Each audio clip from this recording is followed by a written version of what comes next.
As the elevator lowered me towards the ground floor, I looked at the address. I recognized it as a government building in the center of town, plain enough to fade from memory despite its massive size. I wanted nothing more than to just go home to see my wife, but the thought had occurred to me that even she might be a part of the illusion. I needed answers, and despite my trepidation about visiting the core, I had no other options. The time skips had all but ended alongside my obliviousness regarding the simulation. The phenomenon I'd always thought of as an autopilot was simply gone. But with the awareness, I could suddenly see all the glaring holes in the reality I'd been living in. They were fractures in the fabric of reality itself, unknown to the entire population. Holes in the sky appeared and vanished in a split second. While they weren't world-shattering, they were obvious enough to break any illusion that the world was a real place. On the rare occasion that anyone blissfully ignorant would notice them, it could easily have been written off as a trick of the eye or tiredness. Worst-case conspiracies would arise. But to someone who'd just been awakened to the true nature of reality, it became painfully obvious just how broken existence had gotten. Was it my fault? The interrogators had mentioned that people like me could break the world, but was I truly the cause of all the glitches around me? For a moment, I questioned how everyone around me could just go about their days and not notice that anything was wrong, but I'd been a part of it myself, only able to wake up when someone literally shoved the truth into my face. Reaching the government building didn't take long. I'd already seen it 100 times, but only then did I finally notice how out of place it felt. Though it outshined every surrounding structure in terms of size, it was such a nondescript and dark place. There were no people entering nor leaving the place. It simply stood there with open doors, seemingly forgotten by the world around it. Whether that was by design or a side effect of the damaged world, I didn't know. There was no security protecting the main entrance, allowing me to walk into the main hall, a neatly decorated reception. There was only a woman sitting behind the desk and a couple of heavily armed guards standing by a set of elevator doors on the far side of the room. They stared at me in silence as I came in, seemingly confused as to how I noticed the place. I approached the receptionist, not sure what I was supposed to do, so I just handed her the piece of paper. She quietly took the piece of paper while the guards kept their eyes planted on me. As she read it, her neutral expression immediately turned to one of utter fear, similar to what had happened to the interrogators. You're one of them? She stuttered. One of who? Please don't do it. Don't destroy us, she begged. What are you talking about? I'm not going to hurt anyone. I just want to find out what the hell is going on. I want my wife back. They look at each other. The guards approached us with their weapons drawn, but the woman just shook her head at them and they backed off. Just go inside the elevator. She'll take care of the rest. Who is she? I asked. Just go. The doors to the elevator opened up, and I stepped inside as the guards stared on in horror. Without me having to push a single button, it simply started moving upwards. It passed nameless floor after floor, stretching for a distance far outreaching the height of the building itself. Just like the last time, I started to realize that I wasn't being taken to a physical place within the building, but a different realm entirely secure and hidden from the rest of the world. After what felt like an ungodly amount of time, I reached the top. The doors opened, and without really moving, I suddenly found myself within a plain, metallic room that looked far too clean to even resemble a realistic place. The doors closed shut behind me, and with that every trace of the elevator had been erased. It simply ceased to exist, or maybe it never had. Regardless of the case, I was trapped with no escape. Hello? I called out, my voice echoing back at me over and over. Hello, Jack, a female voice called back, but unlike my own, it didn't echo, nor could I begin to even decipher its origin. It came from everywhere and nowhere all at once, causing me to feel disoriented in the large and nondescript room. That's not my name. Look, I don't know what this place is. I don't even know if this world is fucking real. But I'm not a bad guy. I just want my wife back. It doesn't matter what you do to me. She's innocent. Where do you think you are? The voice asked.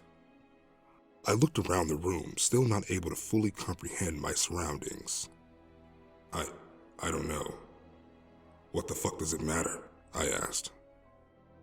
Answer the question, Jack. I thought back at all the bizarre events. I knew it wasn't a dream, but the painful fact that my entire life was a lie had become painfully obvious. This world isn't real, I stated as confidently as I could. What does it mean to be real? The woman asked in response. It was a question I honestly couldn't answer. Though it sounded easy enough, the implications of any answer could possibly give would all have felt wrong after I'd spent my whole life in what could only be a simulation. Do you think the people here consider themselves fake? She asked. I suppose not. Then let me ask you this, Jack. Your friends, your family, your wife, do they not feel the same way you do? Does their love mean any less because of what they are? How about their pain, their suffering, their fear? Are those emotions not real? She asked. I don't know. Their emotions are little more than electrical impulses surging through an impossibly complicated computer system. Little charges that produce thoughts, ideas, and independent thought. How is that any different from how your consciousness functions inside your brain?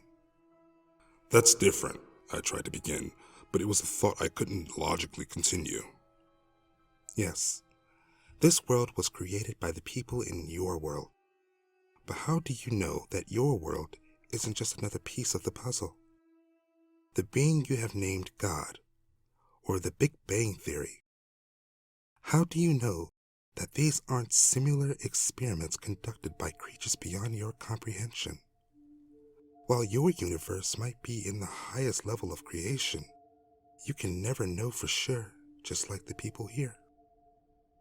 I had so many questions left to ask, but one stood out more prominent above all others. Why are you telling me all this?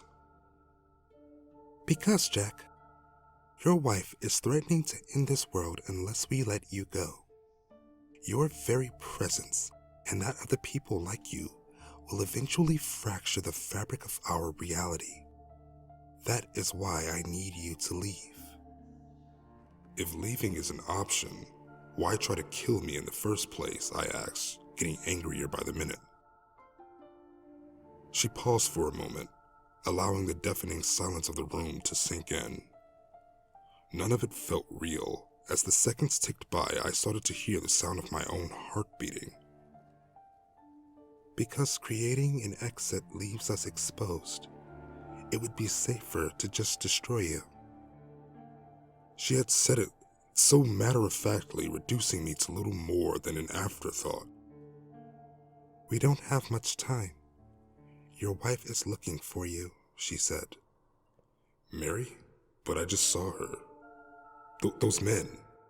They did something to her, I said with a shaky voice. Mary is not your wife. You're wrong.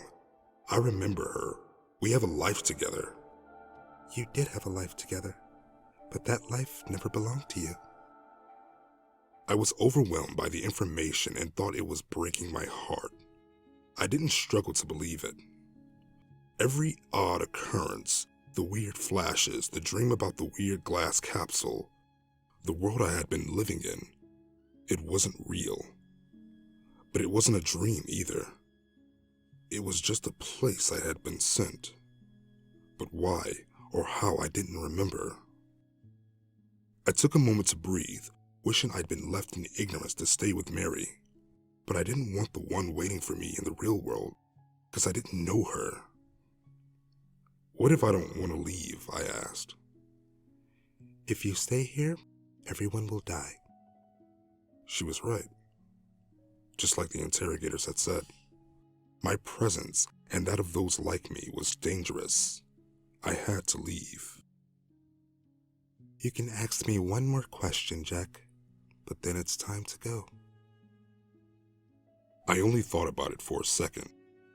If I was to leave everything I knew and loved behind, I had to know where I was going. Who am I? Your name is Jack Lawrence, the voice began. You are 29 years old. You worked as a tech support for a law firm. In 2015, you went missing after a traffic collision on Glover Street after a fight with your wife. The doctors who treated you pronounced you brain dead, but after your wife demanded a second opinion, you were sent in for a special treatment where you were falsely pronounced dead. You do not belong in this world, Jack, and your knowledge of that fact has put this world in danger. None of the memories rang a bell, yet I could see vague flashes of them as the women spoke. They were so foreign, scary. It's time to go. Wait, I begged. What about the others? I mean, the other real people. I will destroy them. You're going to kill them? Just like that?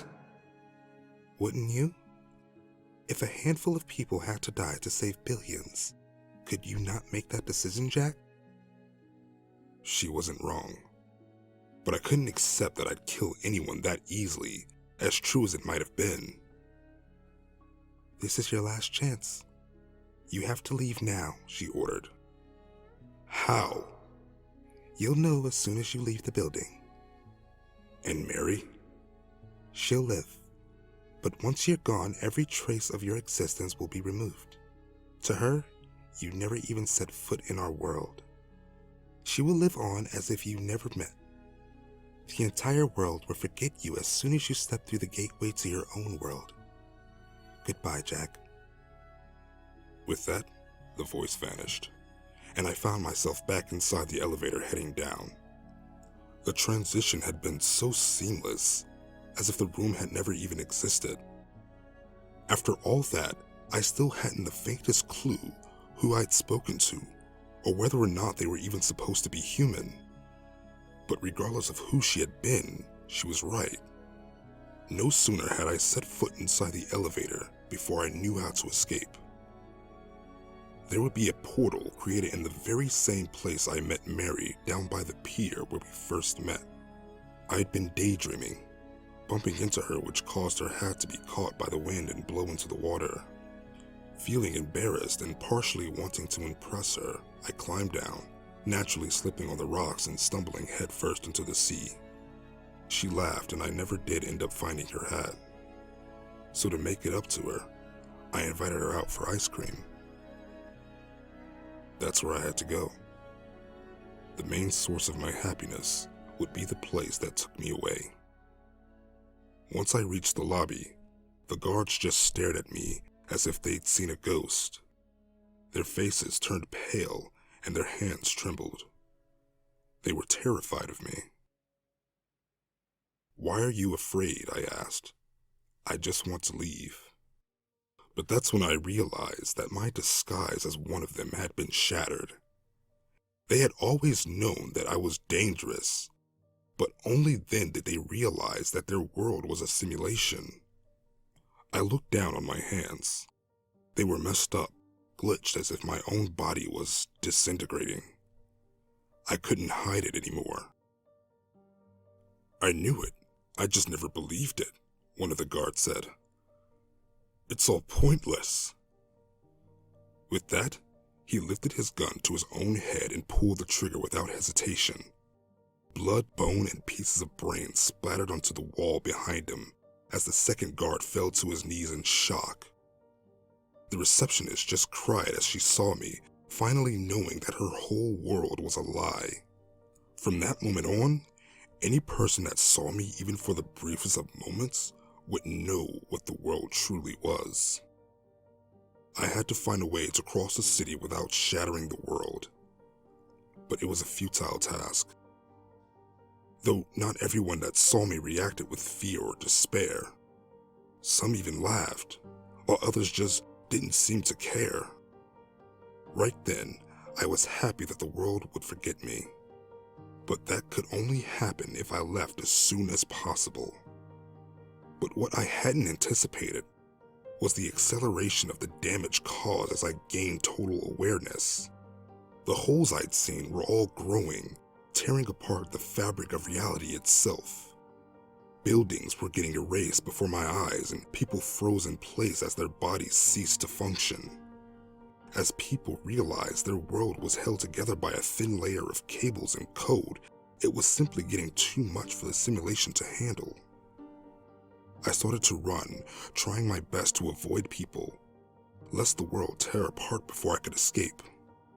While my own death had become the preferable option, I remembered the interrogators repeat that my demise wouldn't be enough. For the world to be saved, I had to be either destroyed or removed. Then I finally reached the pier where I had the first date with my wife.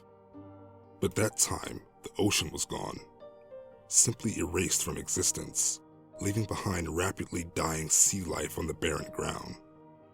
The sky around the horizon had shattered like cracking glass, but standing in stark contrast to the destruction, I found Mary standing by what used to be the ocean side, staring into the distance. "Mary," I called out. "You're here," she said, obviously in shock. "How did you know where to find me?" I asked. "I don't know. I just knew. I saw you in my memories talking to that woman. I heard the truth, Gary."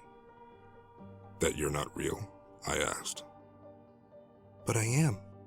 How can you say that after all this time? I love you. I have since the first moment I saw your clumsy self. How is that not real? Just because this isn't your world, it doesn't make our experience any less important." I grabbed her in my arm, her body pressed against me as tears welled up in my eyes. We'd been through everything together, but staying behind would have ensured both of our deaths. "I don't want to go," I sobbed. As I uttered those words, a hole formed at the end of the pier. Unlike the rest of the damaged, loud world, the hole was perfectly calm, a perfect black void to end it all. "You have to," she responded somberly. "I'll miss you." But that last part was a lie, and if she'd somehow been an observer to our conversation, she knew that. As soon as I set foot through the gateway, I'd be erased from their existence. My past, my present, my future, it would all vanish to save their world. I love you, Mary. I love you too, but you have to go now. You have a life out there, a wife. Don't live it wishing you were here. Don't give up on your real life. She gave me a final kiss before she let me go. The cracks in the world were finally reaching a critical point where everything was falling apart. I just hoped that it could be patched up in my absence. Go, Mary whispered. I ran towards the exit, giving Mary a last glimpse as I dove through the hole in reality. Then it was all gone. I fell through an infinite void as my atoms were stripped away from my body. I tried to let out a scream, but without a physical body, I could do nothing but suffer as physics itself failed me. But whether an eternity or a single moment had passed, I wouldn't regain consciousness until I found myself back inside that glass tank filled with a strange liquid I couldn't identify. There was still a tube stuck inside my throat, pumping air into my lungs and keeping me alive. Through the glass, I could see a woman fumbling around with some buttons. "Hold on, Jack," she screamed as she noticed that I'd awakened. With that, the capsule opened, and I was dragged into a world I couldn't remember. "Jack," I knew you'd find your way to me eventually, she said as she held my atrophied naked body in her arms. But I didn't even know her name, nor could I recognize her face. All I had were a few nondescript flashes from our supposed life together. She helped me remove the tube from my lungs, letting the air burn my lungs as I desperately gasped for breath of real air. I have to turn the system off. I have to stop them from putting more people in there, she said. No, I let out the weakest whisper. There are people there. They'll die. They're not real, Jack. Yes, they are. Just let them live, please, I begged. The world around me went dark once more as I passed out from exhaustion, and it would be several weeks before I finally woke up in the hospital.